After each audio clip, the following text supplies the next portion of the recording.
नमस्कार आकाशवाणी कटक आंचलिक संवाद पढ़ुचंती सत्यव्रत बेहुरा। पवित्र नवरात्रिर प्रथम दिन में देश में आज परवर्ती पीढ़ी द्रव्य और सेवाकर जीएसटी संस्कार कार्यकारी होईछि। नूतन संस्कार लागू होगा द्वारा 2टी स्लैब 5% और 18% रे जीएसटी सीमित रखा जाइछि। प्रधानमंत्री नरेंद्र मोदी देशवासी को संबोधित करी एही अवसर में संचय उत्सव पालन करने को आह्वान दैछन्ति। प्रधानमंत्री कहिसंति नूतन जीएसटी देशर विकास धारा को त्वरान्वित करिवो। एहा द्वारा समस्त वर्गर लोक उपकृत हेबा सह वार्षिक प्राय 2.5 लाख कोटी टंका संचय होई परिवो बोली प्रधानमंत्री कहिसंति। इस जीएसटी बचत उत्सव में आपकी बचत बढ़ेगी और आप अपनी पसंद की चीजों को और ज्यादा आसानी से खरीद पाएंगे। हमारे देश के गरीब, मध्यम वर्गीय लोग, न्यू मिडिल क्लास, युवा, किसान, महिलाएं, दुकानदार, व्यापारी, उद्यमी सभी को ये बचत उत्सव का बहुत फायदा हो। सूचना और प्रसारण मंत्री अश्विनी वैष्णव कहिसंति जीएसटी संस्कार द्वारा विभिन्न सामग्रीर दर ह्रास पाइछि। इस जीएसटी के महाबचत अभियान में किसानों को भी अभी जो छात्र हैं उनके पढ़ाई लिखाई के सामान में, स्कूटी पे, कार पे, इन सब पे भी बड़ी छूट मिलने वाली है, जिससे कि हर एक परिवार में एक बड़ा बचत का महोत्सव शुरू होगा। साथ ही साथ जो हमारे छोटे व्यापारी हैं, छोटी इंडस्ट्री वाले हैं, उनको भी हर रॉ मटेरियल में बेनिफिट मिलेगा। मुख्यमंत्री मोहन चरण माझी कहिसंति जीएसटी संस्कार द्वारा देश में पुंजीनिवेश वृद्धि पाइबा सह अधिक नियुक्ति सुजोग सृष्टि हेबो। स्वदेशी मंत्र को आपणाई देशवासी अधिक लाभान्वित हेबे एवं एहा देशर अर्थनैतिक समृद्धि को त्वरान्वित करिवो बोली श्री माझी कहिसंति। बलांगीर जिला लोईसिंघा निर्वाचन मंडलीर कल्याण मंडपठारे जीएसटी संपर्कित आलोचना चक्र अनुष्ठित हो जाइछि। स्वास्थ्य मंत्री मुकेश महालिंग आलोचन भाग नहीं नूतन जीएसटी नीति देश समेत राज्यर अर्थनीति में अनेक सुधार आनीपारिब बोली कहिसंति। भद्रक जिला बीजेपी कार्यालय में जीएसटी संस्कार और आत्मनिर्भर भारत संकल्प अभियान संपर्कित कर्मशाला रे उच्च शिक्षा मंत्री सूर्यवंशी सूरज जोगदे जीएसटी ह्रास पाइथिबारु साधारण लोक उपकृत हेबे बोली कहिसंति।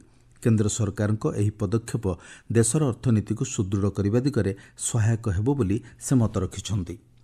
भुवनेश्वर अखिल भारतीय आयुर्विज्ञान संस्थान एम्स रो त्रयोदश वार्षिक उत्सव अनुष्ठित हो जाइछि।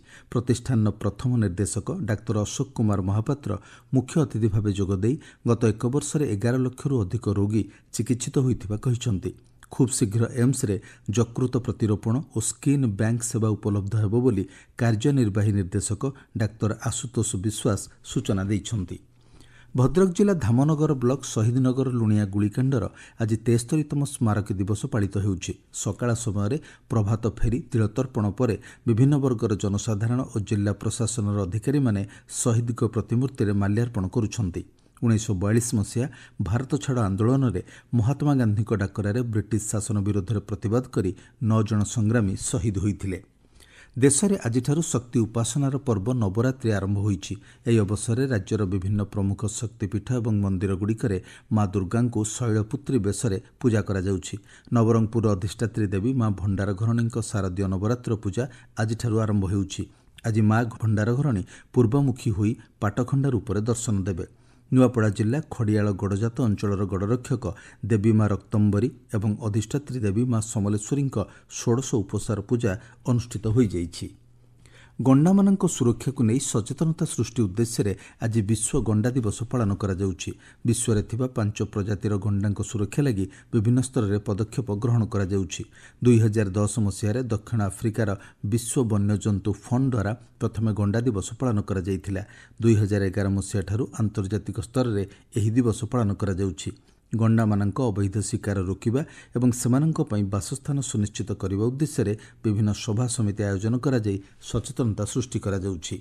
देवगढ़ इंदिरा गांधी स्टेडियम रे शिशु गृहर वार्षिक क्रीड़ा समावेश उत्साह आयोजित हो जाइछि। नवरंगपुर जिला पापड़ाहांडी ब्लॉक दलईगुड़ा सरकारी लाल बहादुर उच्च विद्यालय रे जोनाल स्तरीय दौड़ और खेलकूद प्रतियोगितार 21 विद्यालयर छात्र छात्री माने भाग नैछन्ति।